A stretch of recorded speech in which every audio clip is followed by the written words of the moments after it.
Good morning, students. Today we will again continue chapter ratio analysis. In yesterday's video, I have sent you solvency ratios, two solvency ratios we have already done. The first one was debt to equity ratio and the second one was total assets to debt ratio. Students, today we are going to do the third solvency ratio and its name is proprietary ratio. इस third ratio का नाम है proprietary ratio. बच्चों ये जो proprietary ratio है ये this is calculated to find out the ratio between proprietor funds or shareholder funds and total assets. The formula is proprietor funds, proprietors funds और equity एक ही बात है, one and the same thing, और shareholder funds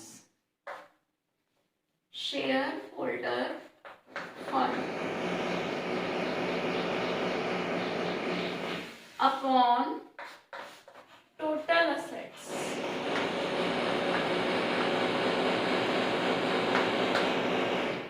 This ratio indicates the relationship between shareholder funds and total assets. इस ratio से बच्चों ये major होता है किस एक्सटेंट तक असेट्स में प्रोप्राइटर फंड्स इन्वेस्टेड हैं. हमारा अपना पैसा प्रोप्राइटर फंड्स में किस हद तक इन्वेस्टेड है.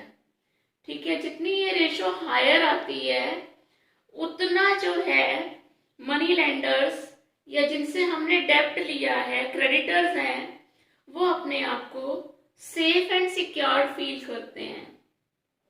A high proprietary ratio means adequate safety for unsecured lenders and creditors. Unsecured lenders मतलब जिन्होंने हमें कर्ज तो दिया लेकिन कोई सिक्योरिटी उन्होंने हमसे नहीं ली है. तो ऐसे क्रेडिटर्स और मनी लेंडर्स, अनसिक्योर्ड लेंडर्स अपने आप को उतना ही सुरक्षित महसूस करते हैं जितनी ये रेशो हाई आती है. But a very high ratio means improper mix of proprietor funds and loan funds.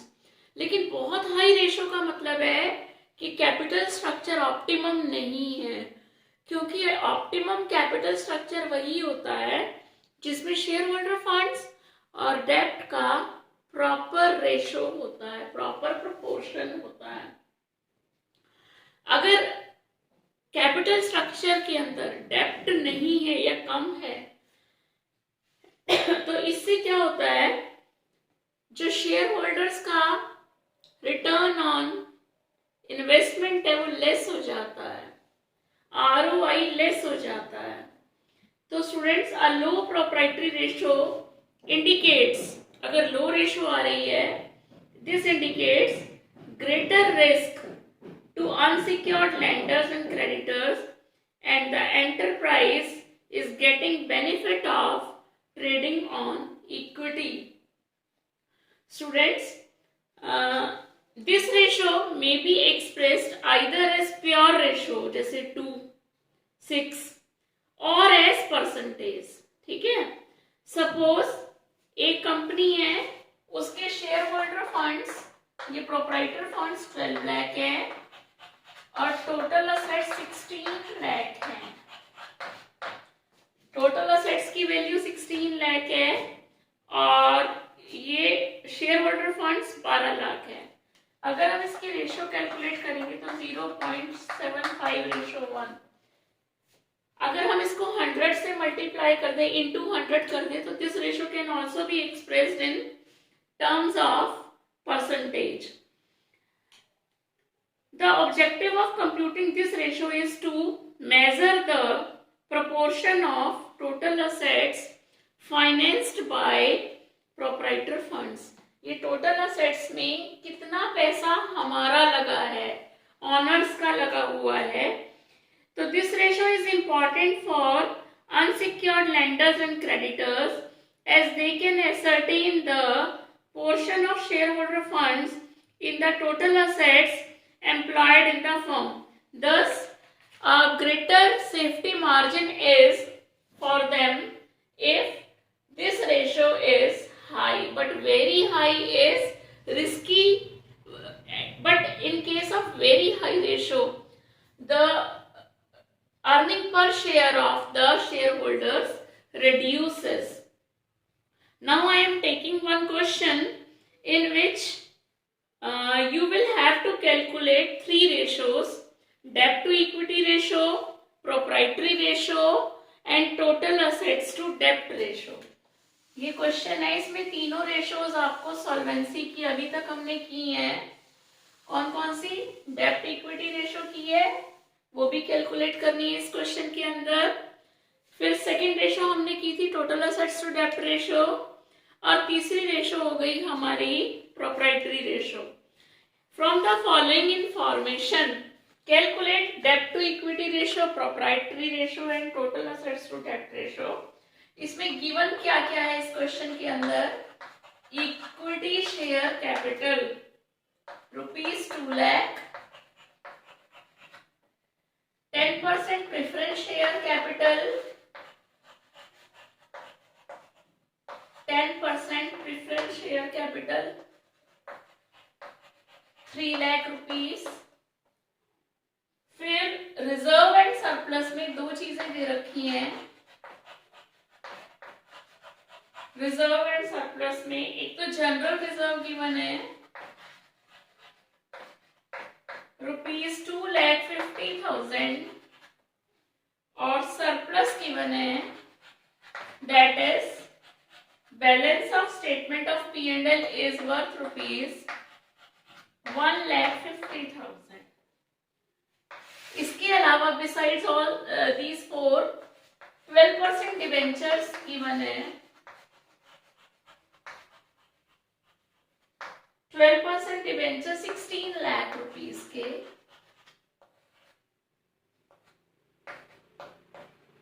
Current liabilities 6,80,000 की हैं. Fixed assets tangible, fixed asset T I am writing for tangible ₹21 lakh. और long term trade investment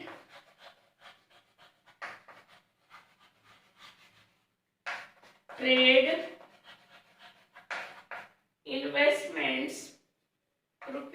lakh. और current assets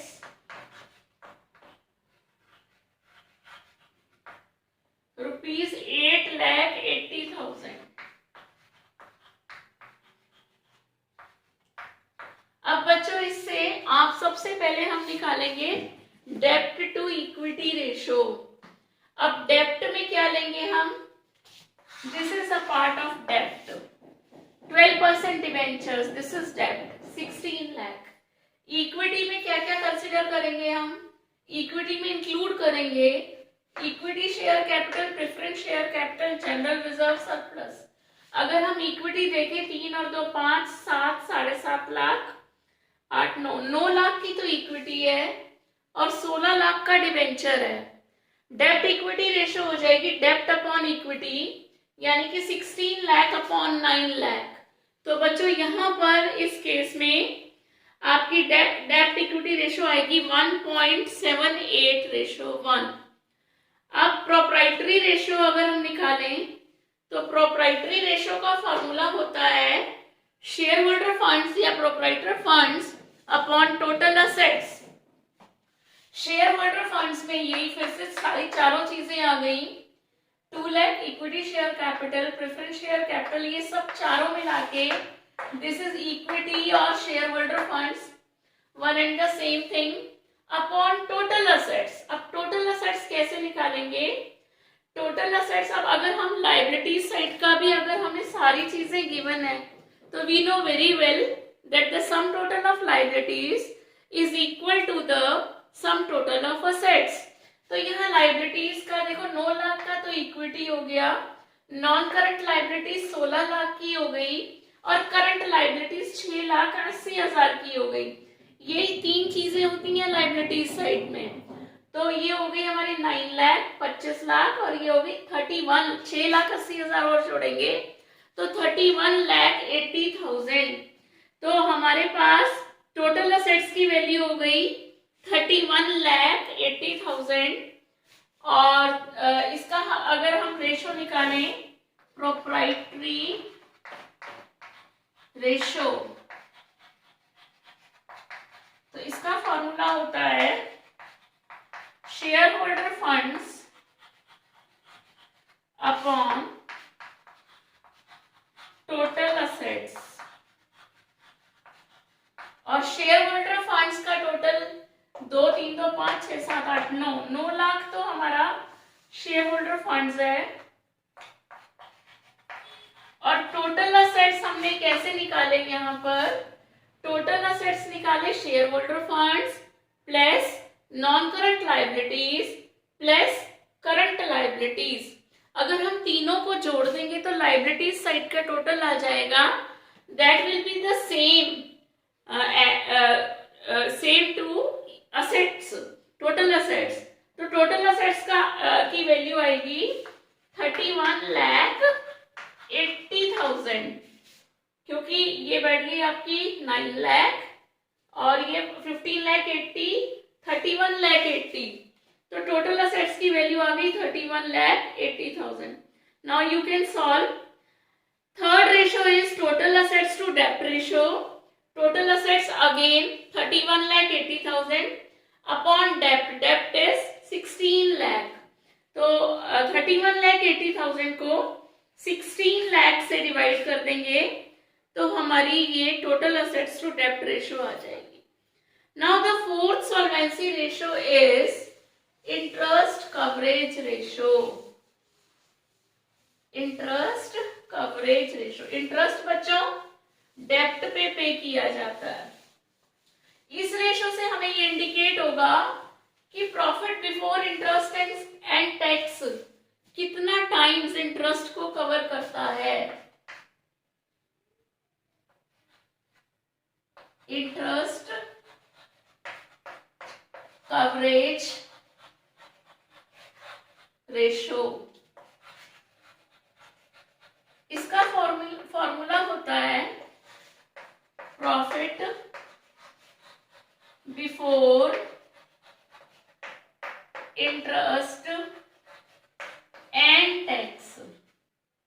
मतलब वो profit लेना है जिसमें से इंटरेस्ट और टैक्स डिडक्टेड ना हो, माइनस ना हो रखा हो, upon interest on long term डेब्ट, upon interest on long term डेब्ट। सिर्फ लॉन्ग टर्म डेब्ट का इंटरेस्ट हमें लेना है। इसका आंसर टाइम्स में आएगा बच्चों।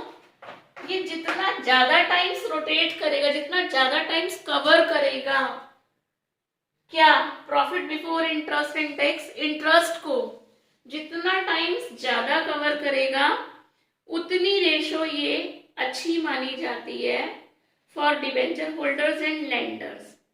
Interest coverage ratio establishes the relationship between net profit before, this is net profit before interest and tax upon and interest on long term debt. The ratio is very meaningful to the debenture holders and lenders of long term funds. The objective of calculating this ratio is to ascertain the amount of profits available to cover the interest on long term debt. कितना profit available है कि उसमें से हम interest को cover कर पाए। A high ratio is considered better for lenders as it shows higher margin to meet the interest cost. तो बच्चों यहाँ इस क्वेश्चन में प्रॉब्लम वहां आती है जहां profit after interest and tax given हो, क्योंकि इस फॉर्मूले के अकॉर्डिंग हमको profit before interest and tax लेना होता है ना। तो मैं एक क्वेश्चन ऐसा ले रही हूं जिसमें कि net profit after tax given है। नेट प्रॉफिट आफ्टर टैक्स क्या क्या गिवन है, देखो क्वेश्चन के अंदर यहां गिवन है नेट प्रॉफिट आफ्टर टैक्स। यहां आपको इंटरेस्ट कवरेज रेशियो कैलकुलेट करनी है। ये आफ्टर टैक्स 1,20,000 गिवन है और 12% लॉन्ग टर्म डेप्ट। डेप्ट है 20 लाख रुपीस का, 20 लाख रुपीस का लॉन्ग टर्म डेप्ट है और टैक्स रेट 40% है। This is the question in front of you. बच्चों यहाँ पर इंटरेस्ट कवरेज रेशियो निकालनी है। इंटरेस्ट कवरेज रेशियो निकालने के लिए हमको net profit before interest and tax चाहिए, ठीक है। इंटरेस्ट निकालेंगे 12% ऑफ ₹20 लाख, तो कितना बैठेगा 2,40,000 इंटरेस्ट बैठेगा ऑन लॉन्ग टर्म डेप्ट। 12% कैलकुलेट कर लेंगे इस पे, तो ये बैठेगा 2,40,000।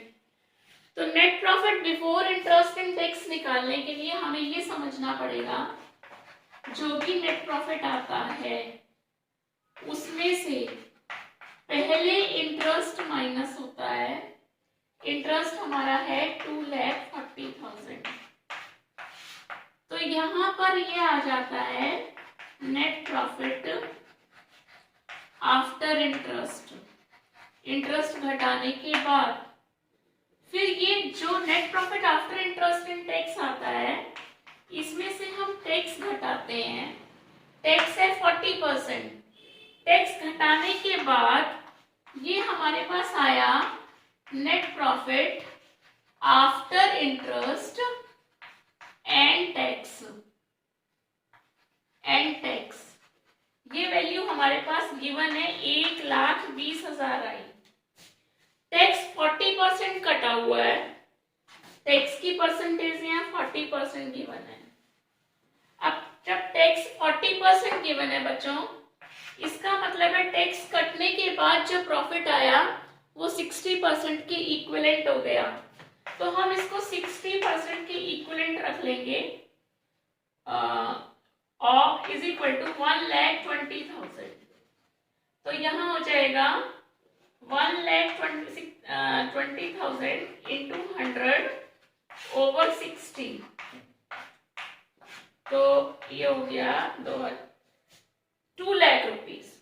कहने का मतलब है यहाँ पर ये 2 लाख रुपए थे, 2 लाख का 40% टैक्स कटा 80,000 रुपीस। 2 लाख का 40% टैक्स कट गया 80,000 हो गया।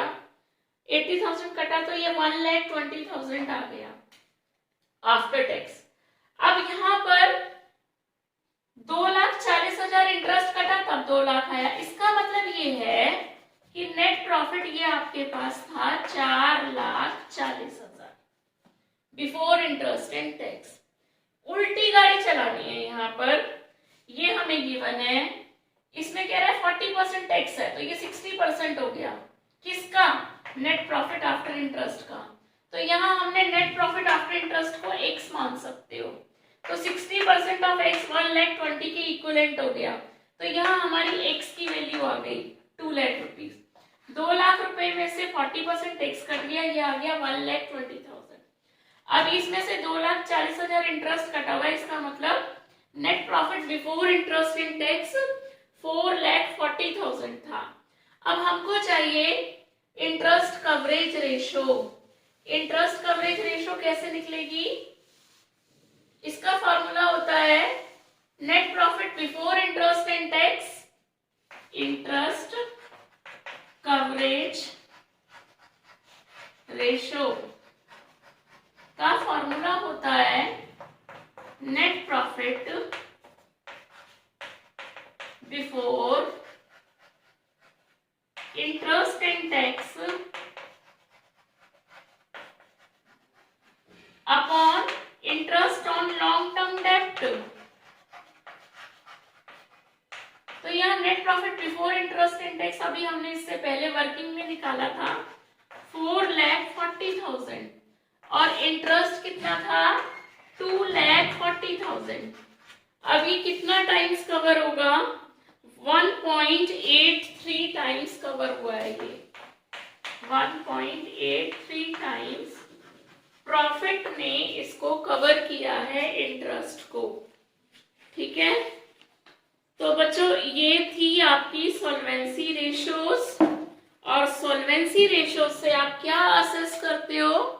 किसी भी कंपनी की लॉन्ग टर्म लायबिलिटीज पे करने की कैपेबिलिटी का असेसमेंट जो होता है वो सॉल्वेंसी रेशियो से होता है। तो बच्चों अब हम चैप्टर स्टार्ट करेंगे कैश फ्लो स्टेटमेंट।